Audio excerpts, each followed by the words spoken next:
Hello అండి, అందరికీ నమస్కారం. ఈ వీడియోలో మనం నేరేడు పండ్లు తింటే ఫలితాలు ఏమిటో చూద్దాం. నేరేడు పండ్లు. ఈ పండ్లు ఇప్పుడు మార్కెట్లోకి వచ్చేసాయి. ఈ నేరేడు పండ్లనే కాదు, వాటి చెట్టు ఆకులు తింటే పలు ఆరోగ్య సమస్యలు కూడా దూరమవుతాయి. నేరేడు చెట్టులో ఎన్నో ఔషధ గుణాలు ఉన్నాయి.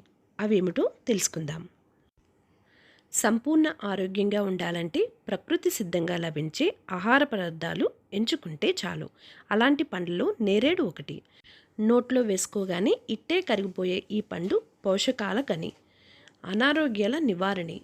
నేరేడు శక్తిని అందించి ఆరోగ్యానికి మేలు చేస్తుంది.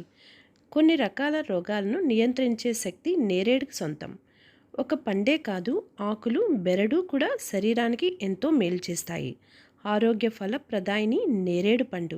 అలాంటి ఈ నేరేడు పండును తినడం వలన కలిగే లాభాల గురించి తెలుసుకుందాం. చాలా కాలంగా కడుపులో పేరుకుపోయిన మలిలాలను బయటకు పోవటానికి నేరేడు పండ్లను తినడం మంచిది. పేగుల్లో చుట్టుకుపోయిన వెంట్రుకలను కోసేసి బయటికి పంపే శక్తి నేరేడు పళ్ళకు ఉంది. నేరేడు పండ్లు శరీరానికి చలవ చేస్తాయి. దీర్ఘకాల వ్యాధులకు నివారణకు నేరేడు పండ్లను తినటం వలన రోగనిరోధక శక్తి పెరుగుతుంది. వ్యాధి తీవ్రతను తగ్గిస్తుంది.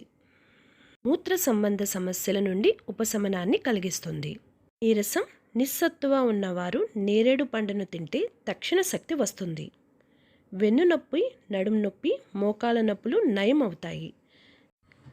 జిగట విరేచనాలతో బాధపడే వారికి నేరేడు పండ్ల రసాన్ని 2 నుంచి 3 చెంచాల చొప్పున ఇవ్వాలి. రోగికి శక్తితో పాటు పేగుల కదలికలు నియంత్రణలో ఉంటాయి. కాలేయం పనితీరు క్రమబద్ధీకరించడానికి లేదా శుభ్రపరచడానికి నేరేడు దివ్య ఔషధంలా పనిచేస్తుందని కొన్ని అధ్యయనాలు తేల్చాయి. ఈ పండులోని యాంటీ ఆక్సిడెంట్లు మెదడుకు, గుండెకు ఔషధంగా పనిచేస్తాయి. జ్వరంగా ఉన్నప్పుడు ధనియాల రసంలో నేరేడు రసం కలిపి తీసుకుంటే శరీర తాపం తగ్గుతుంది. మూత్రం మంట తగ్గడానికి నిమ్మరసం, నేరేడు రసం 2 చెంచాల చొప్పున నీళ్ళలో కలిపి తీసుకోవాలి. పిండి పదార్థాలు, కొవ్వు భయం ఉండదు కనుక నేరేడు పండ్లను అధిక బరువున్నవారు, మధుమేహం రోగులు సైతం వీటిని రోజుకు 6 నుంచి 8 దాకా తీసుకోవచ్చు. నేరేడు పండును రోజుకి 1 చొప్పున తింటే వైద్యుల నుంచి దూరంగా ఉండవచ్చని పండితులు చెప్తూ ఉంటారు. నేరేడు పండ్లను గర్భిణీలు ఎటువంటి పరిస్థితుల్లోని తినకూడదు. నేరేడు అరగడానికి ఎక్కువ సమయం పడుతుంది కాబట్టి ఉప్పు వేసి అప్పుడప్పుడు తీసుకోవాలి. భోజనమైన గంట తర్వాత ఈ పండ్లను తీసుకుంటే ఆహారం జీర్ణమవుతుంది. అధికంగా తీసుకుంటే మలబద్ధకం సమస్యలతో పాటు నోట్లో వెగటుగా కూడా ఉంటుంది. నేరేడు పండ్లను తినడం ద్వారా దంత సమస్యలను తగ్గించుకోవచ్చు. నేరేడులో ఉండే ఐరన్, విటమిన్ సి రక్తంలోని హిమోగ్లోబిన్ శాతాన్ని పెంచుతాయి. నేరేడు పండు రక్తాన్ని శుద్ధి చేయడమే కాకుండా రక్తంలో క్యాన్సర్ కణాలను వృద్ధి చేయకుండా నిరోధిస్తుంది.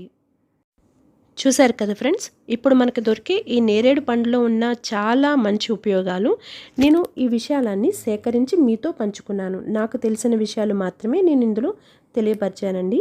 మరిన్ని విషయాల కోసం దీర్ఘకాలిక సమస్యలు ఉన్నవారు కూడా మీరు నేరేడు పండ్లు తినాలా తినకూడదా అనే సందేహాలుంటే మీరు డాక్టర్ని కన్సల్ట్ చేసి వారు చెప్పిన విధంగా ఫాలో అవ్వండి. ఈ వీడియో కనుక మీకు నచ్చినట్లయితే లైక్ చేయండి, షేర్ చేయండి. అలాగే మన ఛానల్ని సబ్స్క్రైబ్ చేసుకోవడం మర్చిపోకండి. మరొక మంచి వీడియోతో మళ్ళీ మీ ముందుకు వస్తాను. అంతవరకు నమస్కారం.